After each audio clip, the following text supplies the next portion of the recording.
Welcome back to Main Street Living. Danielle, Quincy, right now we could probably all use some good news, right? And we actually have some for you. That's right. That's right, Cheryl. In fact, after the recent winter storm in Texas, two friends from LA, they heard that people there were in need of basics like food and water, right? So they jumped in the car and they decided to help by directly driving supplies to Texas themselves. And they're here to tell us all about it. I'd like to welcome to the show Regina Carpinelli and Chris Petroff. How are you doing today, young folks? Good. How are you?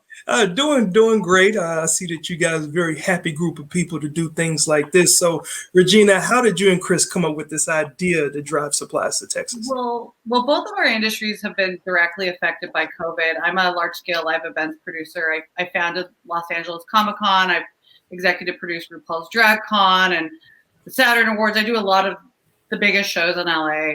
And Chris is a celebrity hairstylist. Right now, Chris isn't working because of COVID and the restrictions. And Chris called me and said, hey, I have friends in Texas that still don't have water. It's been a week since that storm. Let's just fill up the car with water and just drive and help people. And I was like, yeah, let's go. So, we rented an SUV and filled it with as much water as we could. And we posted about it. And we told people, hey, if you want to help donate, we can maybe do some runs. We were going to go as far as a little past El Paso. People started donating money. And by the time we got to Phoenix, we had raised over $5,000. So we said, let's trade in this SUV and get a moving truck. So we have a moving truck on the way.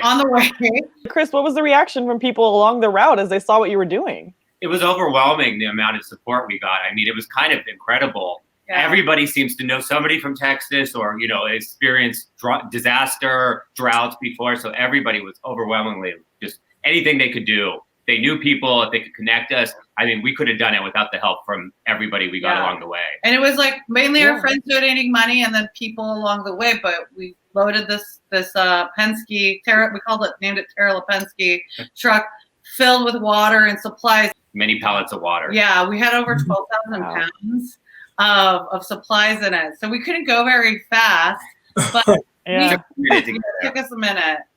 And a couple friends of ours in Austin were like, look, Austin is really hit hard. So we're like, let's just go all the way. We already got the truck. I've never driven anything better than like an SUV. And now here I am driving this giant moving van. And we roll up into Austin and we slowly. Yes, slowly because we're about to tip over. That's my hometown. I was gonna say. I mean, that is pretty big cool. Big deal to Quincy from Austin, and a big deal to Austin. Such a big deal, in fact, that Mayor Pro-Tem of Austin is here to talk with us about it. Welcome, Natasha Harper-Madison. Hey. Thanks for the welcome. I'm happy to be here. How did you hear about Regina and Chris and that they were on their way, and what did you think? Well, so we were, we had mobilized an effort and Quincy, you may recall the name, at the Millennium, which is in the heart of Central East Austin. And we were giving folks what they needed. And we were rounding out a long day. This heavily loaded Penske truck came scraping into the parking lot. I mean, literally scraping into the parking lot. You remember the movie Friday when Debo rose up, the music started, and his bike squeaks? They were squeaking up. They Debo'd into the parking lot. And then, the mood immediately just flipped. And Regina and Chris jumped out. They were full of energy and enthusiasm, which was contagious. And they got people fired up. And, it was like Popeye with a can of spinach. Everybody jumped up and unloaded that truck so fast. It was really beautiful to watch our community collectively, get together and unload that truck.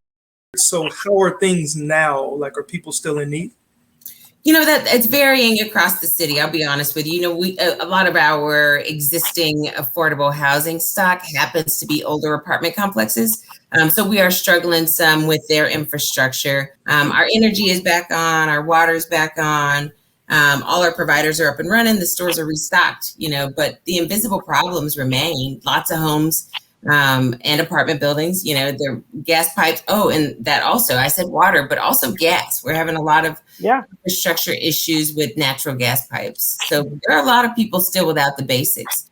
And we're still trying to raise money too to get to, because we know Natasha's going to get it to the right place. So Chris and I are still raising money to get. How can people help? Well, you can visit my Instagram account, dial R for Reggie, and there's a link to the GoFundMe, or just go on GoFundMe and type Los Angelinos for Austin, and you should be able to find it there.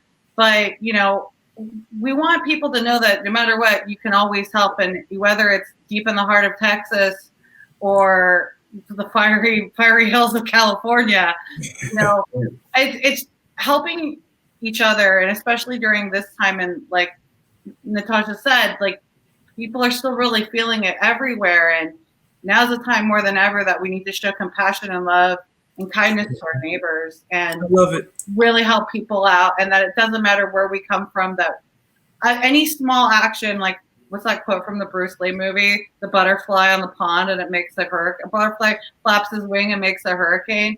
We can do that with just showing love and help to others. I love it. Yeah. Sometimes you go to for it. From a LA. hurricane of kindness. I've never even been to Texas until that time. First time setting foot in Texas. Welcome, partner. Yes. Well, now I'm an honorary Austinite, and hopefully we'll be like Texas Rangers the next time. So. Thank you all. Thank you all so much, Regina, Chris, Natasha. Amazing work you're all doing there, and we really appreciate you guys being so compassionate and sharing so much with everybody. Thank you. Thank you. All right. I love this theme of helping, so let's stick with it. Stick with us right here on Main Street Living. Coming up, we're going to learn how to read like a champion. Don't go anywhere.